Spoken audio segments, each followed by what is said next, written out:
Imagine standing at the edge of your life, looking back at the ashes of everything you once built, the career you worked for, the people you loved, the dreams you thought were unshakable. Losing everything feels like the end of the road. It feels like life has taken a cruel turn and left you with nothing but pain and emptiness. But here's the truth. Sometimes losing everything is not the end. It's the beginning of something far greater. What helped him rebuild his life was not luck, not some miracle that fell from the sky, but a decision, the decision to rise again when everything inside of him wanted to stay down. He realized that life is not about what you've lost, it's about what you're willing to build next. When you've lost everything, you're actually free. Free from old chains, free from the opinions of others, free to design a brand. New story. He started small. He picked himself up when his mind told him he couldn't. He focused on one step at a time, one good habit, one small victory, one little reason to keep moving. And with every step, his strength returned. He didn't wait for the perfect moment. He created it. He didn't wait for someone to save him. He saved himself. What rebuilt his life was resilience. What rebuilt his life was faith that tomorrow could be better if he gave his best today. He shifted his perspective from "I lost everything" to "I still have myself, and that's enough to start again." Because the truth is, your greatest power is not what you own, but who you become. If you've been knocked down, if you've lost it all, understand this. Your story isn't over. Rock bottom is not your burial ground, it's the solid foundation upon which you can build the strongest version of yourself. Sometimes life has to strip you of everything so you can finally see what you're truly capable of. So take a deep breath, stand tall, and choose to rise. Your past does not define you. Your loss does not define you. What defines you is the courage to rebuild, the strength to keep going, and the faith to believe that your comeback will be greater than your setback. Remember this, when a man loses everything and still decides to stand again, he becomes unstoppable, and so can you. Fire when you lose everything, the very first instinct is denial. Your mind races with "this can't be happening to me. This isn't fair. Why did life do this to me?" And the more you cling to those thoughts, the heavier your pain becomes. You replay the past like a broken record, going over every detail, every decision, every moment, hoping you can somehow reverse it. But no matter how many times you replay it, the past doesn't change, and that's where the power of acceptance comes in. Acceptance is not weakness. Acceptance is not surrender. It is strength. It is clarity. It is the doorway to freedom. When he lost everything, he realized that the more he resisted reality, the more he suffered. The moment he finally said, "Yes, this happened. I cannot undo it, but I can decide what I do now," a shift happened. That was the moment his healing began. Acceptance is like standing in front of a shattered mirror. You can either spend your life bleeding over the broken pieces, or you can decide to pick them up and create a new picture. That choice begins when you stop fighting what already is. You don't have to like it. You don't have to agree with it, but you must face it. Think about it. How much of our suffering comes not from the event itself, but from our refusal to accept it? A loss, a failure, a betrayal, it hurts, yes, but when you keep saying it shouldn't have happened, it's not fair, this isn't right, you are chaining yourself to the pain over and over again. Acceptance doesn't erase the pain instantly, but it removes the extra weight of resistance. It creates space for healing, for clarity, for action. When he hit rock bottom, the turning point wasn't when someone came to rescue him. It wasn't when circumstances suddenly changed. It was when he looked in the mirror and said, "This is where I am. I can't change the past, but I can shape my future." That simple but powerful decision released the grip of helplessness. Acceptance also requires courage. It takes courage to admit, "I lost, I failed, I got hurt." But the beautiful thing is this: once you accept the truth, you take back your power. As long as you resist, you give your energy to what you cannot control. When you accept, you reclaim that energy to focus on what you can control. And here's the deeper truth. Acceptance doesn't mean you've given up, it means you're getting ready to rise. You can't rebuild a house until you acknowledge that the old one has fallen. You can't write a new story while clinging to the last chapter. Acceptance is the starting line of every comeback. So if you've lost something, a relationship, a business, a dream, maybe even your sense of self, take a deep breath and say it. Yes, it happened, but it does not end here. Acceptance is the key that unlocks the door to healing, growth, and ultimately transformation. When he chose acceptance, he discovered something powerful. Life hadn't taken away his ability to dream, to try, to grow, to become. The loss was real, but so was his strength, and the same is true for you. Your new beginning starts not tomorrow, not next week, but the moment you stop fighting reality and start embracing it. Because when you accept where you are, you gain the clarity to see where you can go. And that is how you rebuild after losing everything. When everything around you falls apart, the one thing you still have left is you. The outside world may collapse, the job may be gone, the relationships may end, the finances may dry up, but the strength inside you, that quiet fire, is still there waiting to be awakened. And that's the exact lesson he discovered. When you have nothing, you realize that your greatest power is not in what you own, but in who you are becoming. Rebuilding inner strength doesn't happen overnight. It doesn't arrive with a single thought or a quick burst of motivation. It begins in the small, silent battles you fight every day. He woke up with fear in his chest, with doubts screaming in his head, with memories of loss weighing on his heart. But he chose to get up anyway. He chose to move when his mind told him to stay down. That was the beginning of resilience. True strength is not about pretending everything is fine. It's about acknowledging the pain, the fear, the uncertainty, and then deciding to keep moving forward anyway. Inner strength is not denial, it's determination. It's saying, yes, this hurts. Yes, I'm scared, but I will not let this break me. For him, rebuilding inner strength meant mastering his mind. He stopped feeding his thoughts with negativity. He started reading, listening, and surrounding himself with words and voices that lifted him higher. He understood that whatever you feed your mind becomes your reality. If you feed it with doubt, you grow weaker. If you feed it with belief, you grow stronger. It also meant discipline. Strength is built like muscle, through repetition, through resistance, through showing up even when you don't feel like it. He created small daily rituals that rebuilt his confidence, exercising, journaling, practicing gratitude, focusing on goals instead of problems.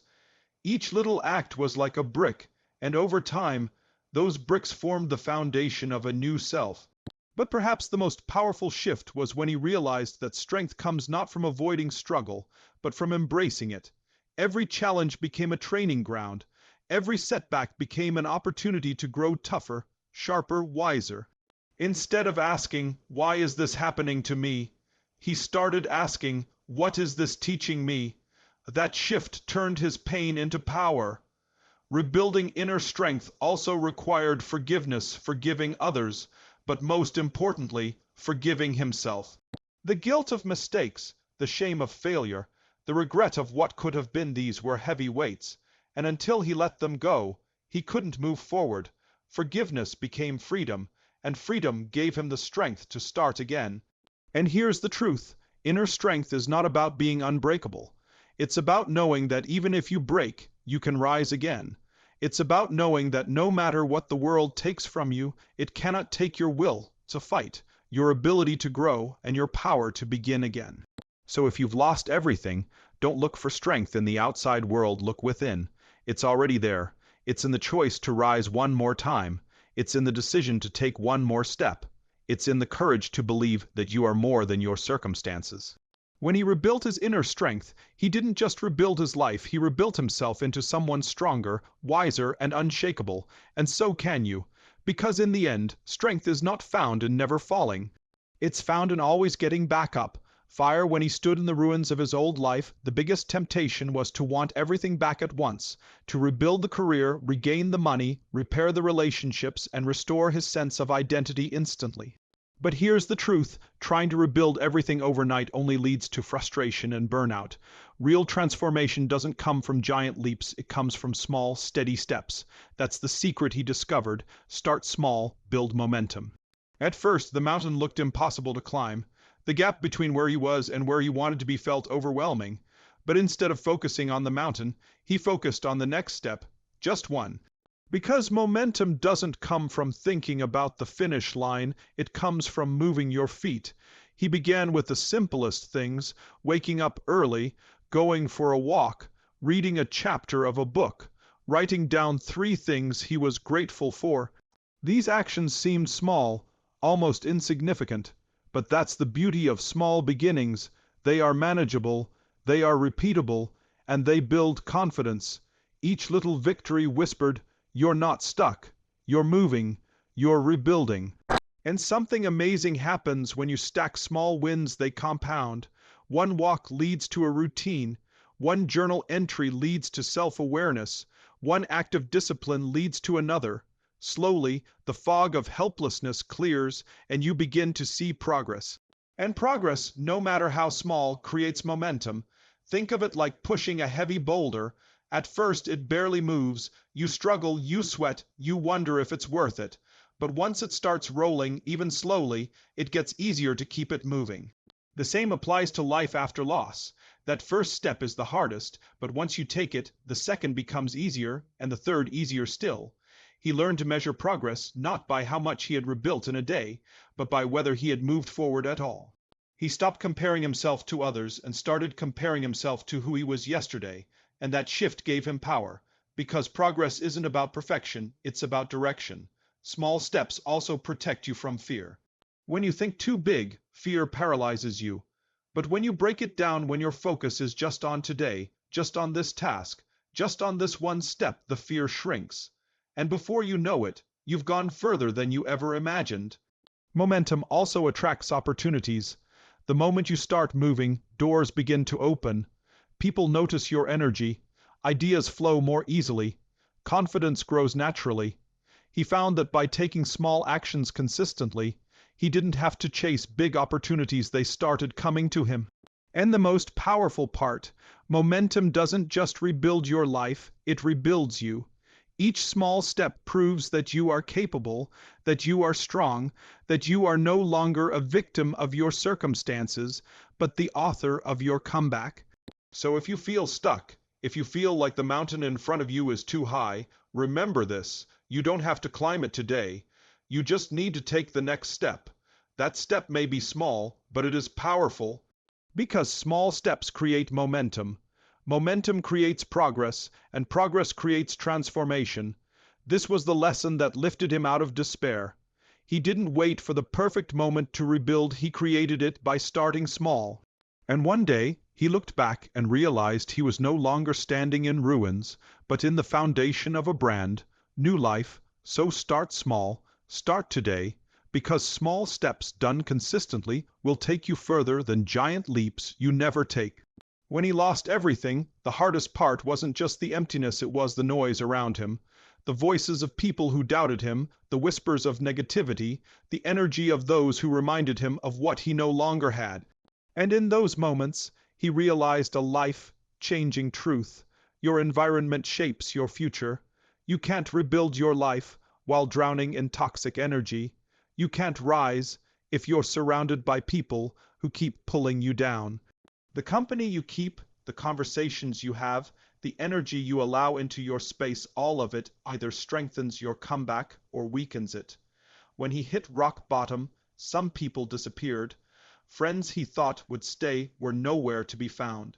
At first, that felt like another loss, but with time, he understood sometimes life removes people from your path because they cannot go where you're going. Not everyone is meant to be part of your rebuilding. And that's okay. Instead of chasing those who left, he started seeking those who lifted. He surrounded himself with people who believed in growth, people who spoke life, people who challenged him to rise higher instead of reminding him of how far he had fallen. That shift in environment was a turning point. Here's the truth: energy is contagious. Sit with complainers and soon you'll complain. Sit with dreamers and soon you'll dream again. Sit with fighters and soon you'll fight again. You don't need hundreds of people around you, you just need the right ones. A small circle of faith-filled, driven, uplifting people can do more for your life than a crowd of doubters ever could. And it's not only about people. The energy you consume daily matters too. What you watch, what you listen to, what you read, all of it feeds your spirit. He stopped filling his mind with negativity. He began listening to empowering voices, reading inspiring books, and watching content that reminded him of possibility, not failure. He took control of his mental environment as much as his physical one. This key also required boundaries. To rebuild, he had to learn the strength of saying no. No to draining conversations, no to environments that kept him small, no to people who thrived on gossip, chaos, and doubt. Protecting his energy was not selfish, it was survival, because when you're rebuilding, your energy is your greatest currency. You can't afford to waste it. Slowly, his environment shifted, and as it did, so did he. He found himself believing again. He found himself daring to dream again. The right voices spoke life into him, and eventually, he began speaking life into himself. That's the power of surrounding yourself with the right energy.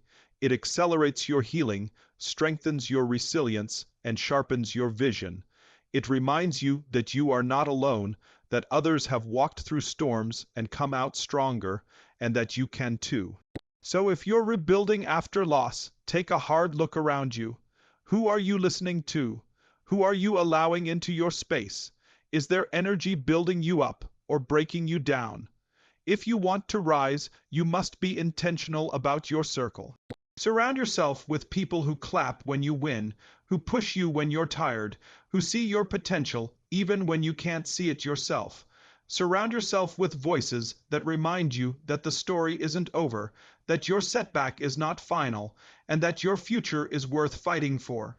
Because the truth is simple, you cannot create a new life in the same environment that broke the old one. Protect your energy, choose your circle, and watch how your entire world transforms. When he lost everything, the pain was unbearable. It wasn't just about the money, the career, or the relationships. It was about the emptiness that followed. The silent nights, the heavy mornings, the haunting questions. What's the point now? Why keep going?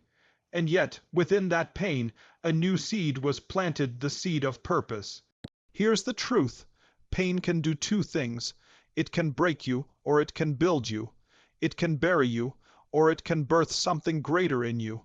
And the difference lies in one decision, whether you let the pain define you, or whether you decide to redefine the pain. For him, the turning point was the moment he realized his suffering wasn't meaningless, that his scars weren't there to shame him, but to shape him. He asked himself a powerful question. If I had to go through this, how can I use it? How can I make it count? And that was when everything changed. He began to see his loss not as the end, but as preparation. The heartbreak gave him compassion for others who were hurting. The failures gave him wisdom he could share with others starting again. The emptiness became fuel to create something new, something deeper, something that actually mattered. Turning pain into purpose is about alchemy. It's about taking something dark and transforming it into light. He stopped asking why me and started asking who can I help because of this. That shift turned his suffering into strength. His story, once filled with loss, became a source of hope for others who thought they couldn't recover. And here's the powerful thing. When you find purpose in your pain, it stops controlling you. It no longer feels like a chain dragging you down. It becomes the very fire that drives you forward. Instead of being paralyzed by what he had lost, he was energized by what he could now build for others. Think about it. The most inspiring stories in history are not from people who lived perfect lives. They are from people who faced impossible pain and then turned that pain into something that served the world. Leaders, innovators, healers, creators, many of them were forged in the fire of hardship. Your pain can become your message. Your scars can become your testimony. What broke you yesterday can become the reason someone else doesn't give up today. That is the power of turning pain into purpose. For him, it meant creating new meaning. He no longer saw himself as a victim of loss, but as a messenger of resilience. He built a new life not just for himself, but to show others that no matter how much you've lost, you can rise again. His comeback wasn't just personal, it was purposeful. And the same is true for you. Whatever you've lost, whatever storm you've walked through, whatever pain you're carrying, it doesn't have to end there. Your darkest chapters can become the most powerful parts of your story if you're willing to use them. So here's the challenge. Don't let your pain be wasted. Don't let it just sit there as a reminder of what went wrong. Transform it. Turn it into fuel, into wisdom, into a mission. Because when you turn pain into purpose, nothing can stop you. Not the past, not the loss, not the fear. In fact, your greatest comeback will come not in spite of your pain, but because of it. Fire